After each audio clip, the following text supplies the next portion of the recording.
Menstrual cup ಬಗ್ಗೆ ಕೇಳಿದೀರಾ? ಕೆಲವರಿಗೆ ಅದು ಹೇಗಿರುತ್ತೆ, ಕೆಲವರಿಗೆ ಅದು ಒಳಗ್ ಹೋದ್ರೆ ಹೊರಗ್ ಬರುತ್ತಾ? ಈ ಎಲ್ಲಾ ಪ್ರಶ್ನೆಗಳಿಗೆ ಇವತ್ತು ಆನೆಸ್ಟ್ ಆಗಿ ಉತ್ತರ ಕೊಡ್ತೀನಿ, ಡಾಕ್ಟರ್ ಆಗಿ, ಒಬ್ಬ ವುಮನ್ ಆಗಿ. ಇದೊಂದು small flexible cup, medical grade silicon ಇಂದ ಮಾಡಿರೋದು. ಪ್ಯಾಡ್ ಅಥವಾ ಟ್ಯಾಂಪೂನ್ಸ್ ತರ ಬ್ಲಡ್ ಅಬ್ಸಾರ್ಬ್ ಮಾಡಲ್ಲ, ಬದಲಾಗಿ ಕಲೆಕ್ಟ್ ಮಾಡುತ್ತೆ. ಇದನ್ನ ವಜಾನಾದಲ್ಲಿ ಇನ್ಸರ್ಟ್ ಮಾಡ್ತಾರೆ.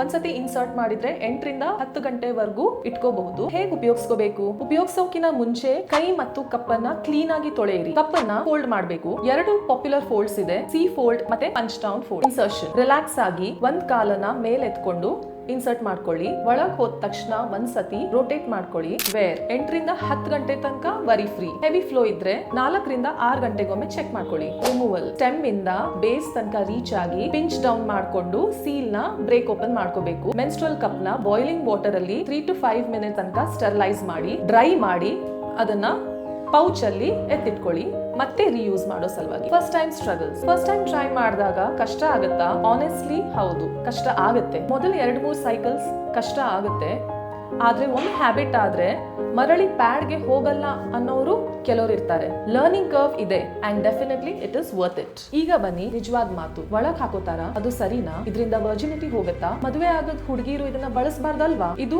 ನಮ್ಮ ಸೊಸೈಟಿಯಲ್ಲಿರೋ ತಪ್ಪು ತಿಳುವಳಿಕೆ. ವೈದ್ಯಕೀಯ ಸತ್ಯ ಏನಂದ್ರೆ ಹೈಮೆನ್ ಅನ್ನೋದು ಒಂದು ಸ್ಟ್ರೆಚಿ ಟಿಶ್ಯೂ. ಇದು ರನ್ನಿಂಗ್, ಸ್ವಿಮ್ಮಿಂಗ್, ಸೈಕ್ಲಿಂಗ್ ಅಲ್ಲೂ ಚೇಂಜ್ ಆಗುತ್ತೆ. ಕಪ್ಪಿಂದ ವರ್ಜಿನಿಟಿ ಹೋಗುತ್ತೆ ಅನ್ನೋದು ಇದು ಮೆಡಿಕಲಿ ಸತ್ಯ ಅಲ್ಲ. ವರ್ಜಿನಿಟಿ ಅನ್ನೋದು ಒಂದು ಸೋಷಿಯಲ್ ಕಾನ್ಸೆಪ್ಟ್. ಅದು ಕಪ್ ಮೇಲೆ ಡಿಪೆಂಡ್ ಆಗಲ್ಲ. My body my choice. ಆರೋಗ್ಯಕರ ಚಾಯ್ಸ್ ಮಾಡೋದು ಹಕ್ಕು ಪ್ರತಿ ಹೆಣ್ಣಿಗೂ ಇದೆ. ಹಾಗಾದ್ರೆ ಇದ್ರ ಬೆನಿಫಿಟ್ಸ್ ಏನು? 300 ರಿಂದ 500 ರೂಪಾಯಿ ಖರ್ಚು, 10 ವರ್ಷ ಬಳಸಬಹುದು. Next, eco friendly. ಪ್ರತಿ ವರ್ಷ ಒಬ್ಬ ಹೆಣ್ಣು ಅಂದಾಜ್ 150 ರಿಂದ 300 ಪ್ಯಾಡ್ ವೇಸ್ಟ್ ಮಾಡ್ತಾಳೆ, ಆದ್ರೆ ಕಪ್ಪಿಂದ 0 wastage. Active life, swimming, gym, travelling ಎಲ್ಲದರಲ್ಲೂ ಯೂಸ್ ಮಾಡಬಹುದು. ಲೀಕ್ ಆಗೋ ಫಿಯರೇ ಇಲ್ಲ. Skin friendly. ಪ್ಯಾಡ್ ಇಂದ ಆಗೋ ರ್ಯಾಶ್, ಇನ್ಫೆಕ್ಷನ್, ಇರಿಟೇಷನ್, ಸ್ಮೆಲ್ ಯಾವ್ದು ಇರಲ್ಲ. ಹಾಗಾದ್ರೆ ಇದನ್ನ ಯಾರು ಬಳಸಬಹುದು? ಯಾವ ವಯಸ್ಸಿನ ಹೆಣ್ಮಕ್ಳಾದ್ರೂ ಸರಿ, ಮ್ಯಾರಿಡ್ ಆದ್ರೂ ಸರಿ, ಅನ್ಮ್ಯಾರಿಡ್ ಆದ್ರೂ ಸರಿ. ಆದ್ರೆ ಐಯುಡಿ ಬಳಸೋರ್ ಮಾತ್ರ ಒಮ್ಮೆ ನಿಮ್ಮ ಗೈನಕಾಲಜಿಸ್ಟ್ ಹತ್ರ ಕನ್ಸಲ್ಟ್ ಮಾಡಿ. ಪ್ಯಾಡ್, ಟ್ಯಾಂಪೂನ್, ಕಪ್ ಯಾವ್ದು ನಿಮ್ ಬಾಡಿಗೆ, ನಿಮ್ ಲೈಫ್ ಸ್ಟೈಲ್ಗೆ ಸೂಟ್ ಆಗುತ್ತೋ ಅದನ್ನ ಚೂಸ್ ಮಾಡಿ. ಆದ್ರೆ ಭಯದಿಂದ ಚಾಯ್ಸ್ ಮಾಡಬೇಡಿ, ನಾಲೆಜ್ ಇಂದ ಚಾಯ್ಸ್ ಮಾಡಿ. ಈ ವಿಡಿಯೋ ಒಬ್ಬ ಹೆಣ್ಣಿಗೆ ಯೂಸ್ ಆದ್ರೆ ಶೇರ್ ಮಾಡಿ, ಅವಳಿಗೆ ತಿಳ್ಕೊಳ್ಳೋ ಹಕ್ಕಿದೆ.